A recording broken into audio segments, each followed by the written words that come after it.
In the world of obstacle course racing, there is one race that is the ultimate test. World's Toughest Mudder. A 24-hour grueling race that tests your will and challenges you to the core. There is a different motivation for every competitor. These are their stories.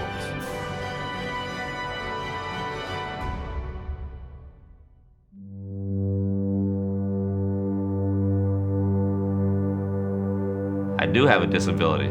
I can't walk.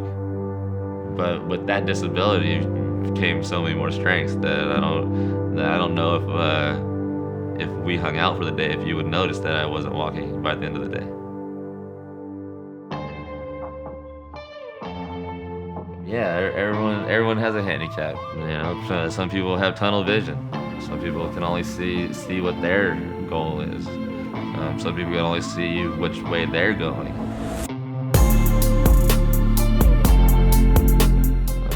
If you maybe could see which way the person next to you is going, and you might even be able to help that person get there, and it might even make your road easier.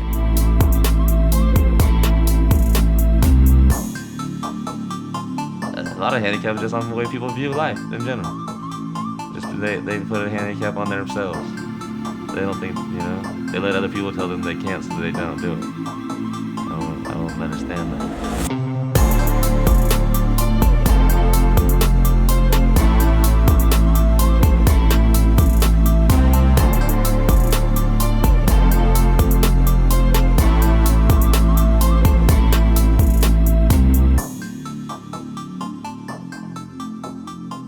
My name is David Tyson Perry, aka Superman from Tough Mudder.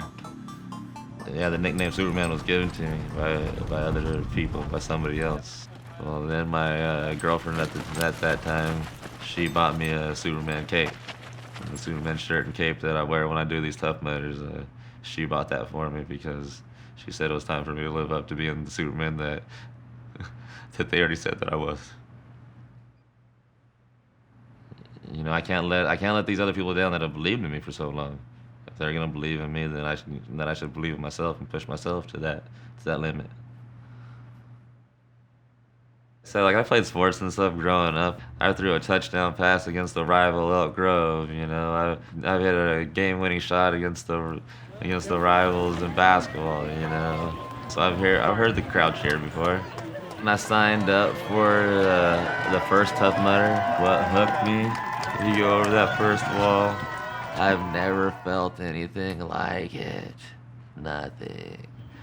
To have my brother sitting on top of the wall next to me, to have my best friend Matt handing my wheelchair over the wall next to me, and to hear that crowd that was at the starting line look at us and cheer for us that way, I've never felt anything like it. I'll never forget that feeling. The hair on my neck stood up. Like, I've never felt anything like that. At that World's Toughest Mudder, I've got a goal of doing 25 miles. 5 laps, 24 hours. If you can, to do these 10-mile courses, it takes us, 6.5 to 8 hours. 3 more 8 hours just to go after them 10 miles. I feel like we can get another 15 miles in there. So our goal's gonna be 25. Then no matter what, when we get frustrated, when we're tired, at that 13th hour, it won't matter. We gotta put our heads together again and say it one more time. Team go hard and we'll be all right. Because we still got September, October, and then November. About 3.5 months to go. Training just gets more and more intense as we get closer to the World's Toughest Mudder.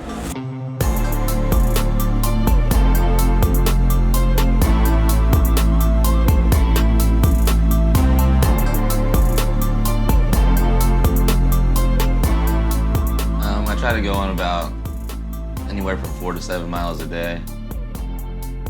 Where we live right here, if I jump on the County Road 98, I could ride out there to the little town of Yolo. And then from there, we take a little left-hand turn, get to see the creek, the nice little farms around the area. Enjoy the nature.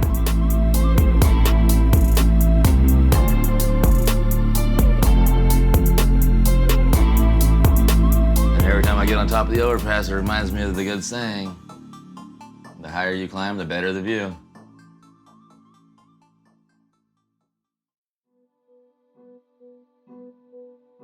I became a paraplegic in December of 2003. I fell off a roof at work.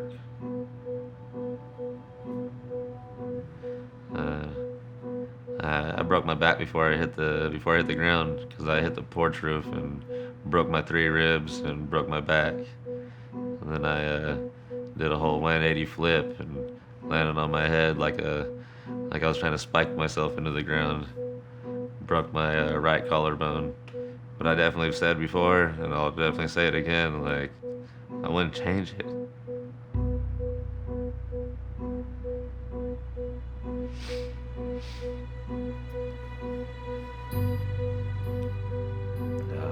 As hard as it was in the beginning, like I'm better now because of it. So I can't blame anybody for it or anything, you know. It's definitely one of the best things that ever happened to me. I mean, honestly, I've met so many people because of it that inspired me to be better. And I've gone places that I never thought that I would get to go because of it.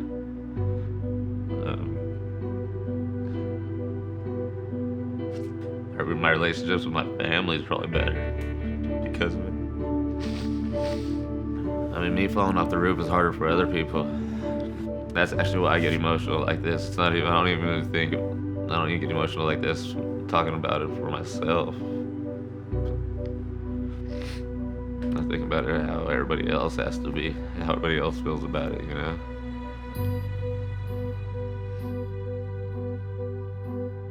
One of the first things I remember from being in the hospital was when that doctor came to told me, oh man, I got this bad news, you broke your back, you're gonna be paralyzed.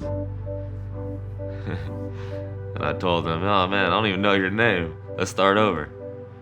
And he's, what? I said, yeah, you wanna give me news like that, but I don't even know your name yet, like, let's start over. So he walked out of the room and came back in and introduced himself.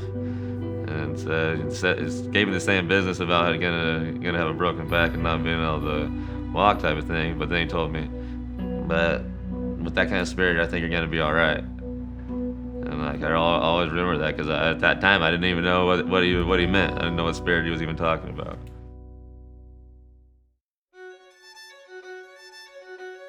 Yeah, my alarm goes off about 6 o'clock in the morning. I do about 15 minutes of stretching in the morning, touching my toes, pulling my knees up to the chest, all that good calisthenic stuff that, you know, get the blood flowing before I even get out of bed. Sometimes I gotta wear my long socks or I gotta wear tights just for like blood clot purposes, you know, so I do all those extra stretches just to make sure that the blood's still flowing to all my limbs, all my toes. I'm gonna sit in this chair and a lot of the time, you know, I'm not using my legs, so doing those calisthenics it helps my blood flow. Yeah, make sure it's all still going smooth. And then I get out of bed and I brush my teeth and take my shower. It takes me a good 2 hours to shower and take care of all the morning business that everybody else normally does, and you know, in an hour. It takes me about 2 hours to do that kind of stuff. Make myself a good smoothie with all my good fruits. And I like to ride my bike to go pay the bills and stuff like that, go to the bank and that kind of stuff. And I hope that when my buddies get off work that we get a real intense bike ride in and then go to the gym. So we dated for about a year when we were 18. When we were 19 years old, he had his accident. When you're 19, you can't even fathom what life is gonna be like from here on out. I would say for several years, Tyson was a little lost. You can't understand like how hard that is when this happens to a young man who dedicates his life to helping others, and he loves his basketball, he loves being physically active, and I think that part of him lay dormant for so many years, and then Tough Mudder happened and it just woke him up.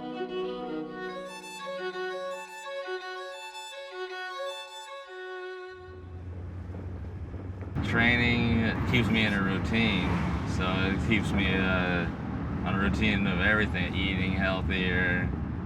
Not only the fact that I got this World's Toughest Mudder coming up, but just I want to make sure I stay healthy for all of these people that believe in me. Ready to get the chest and peak formation, baby. I've known Tyson since about 11 years old, so we're going on, what, 22 years, Tyson? Mm-hmm. We come here every day to accomplish something better than we were from yesterday. Push ourselves to a different level, get better than we were yesterday. There's always somebody out there doing it bigger and harder than we are, so we don't settle ever.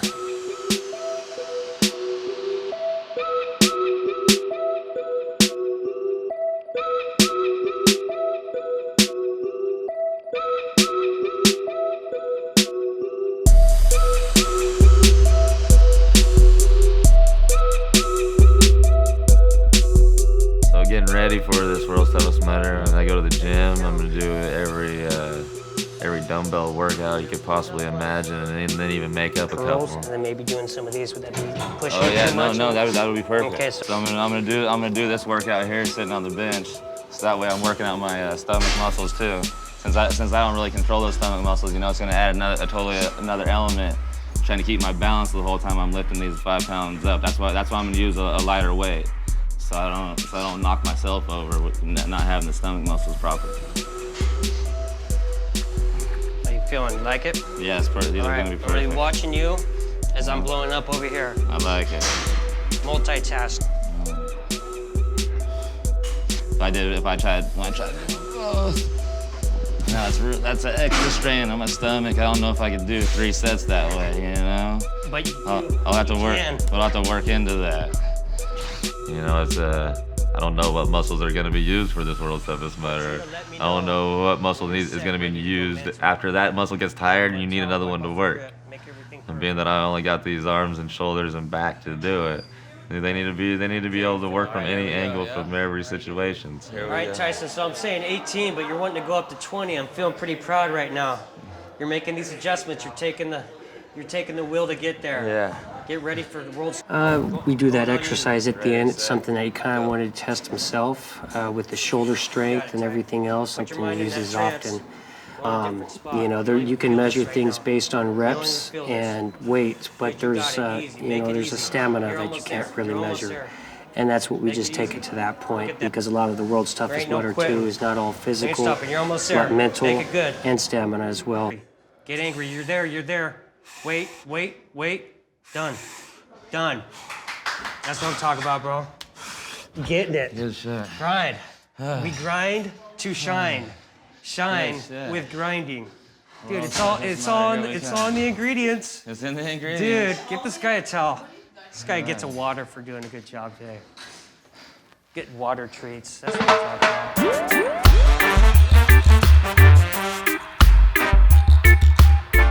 There's a lot of people to this. I'm not here by myself. I couldn't have got to this point by myself. Those guys inspire me in my everyday life. It's not even just this Tough Mudder stuff. You know, those guys inspire me just to be better every day. And I know that I've done the same for them. It's been awesome. We gotta show a little history first too. Don't forget about this guy right here. Look at that. Now this is what it's been through. This was our first time ever Hollywood Half Marathon right there. That was the first. That's the original. That was the debut of Team Go Hard. Well, to me, it's not seeing my brother in a wheelchair. That's, you know, it doesn't matter to me. He's my brother, and I don't see the wheelchair. I don't even notice it anymore. You know, that attitude, that motivational attitude Tyson's got. He could spark up the group no matter where we're at, and people notice him just because the fire that he brings, the emotion that he brings to everything that we do. He's the shortest guy in the group, but you see him there no matter what. I'm gonna jump on my man Fred's back right now, and we're gonna climb up these stairs, and then we're gonna jump into the damn Arc of Enema. And we're in. Beautiful. And we're freaking in. Great work, fellas, great work. Man, having somebody call my brother Superman, it lifts my spirit. It's unreal to know that that's my brother out there and people recognizing him, and just knowing that he's out there doing what he loves and feeling good about himself. That's my big brother, and I'll always look up to him. There's nothing that'll ever change that.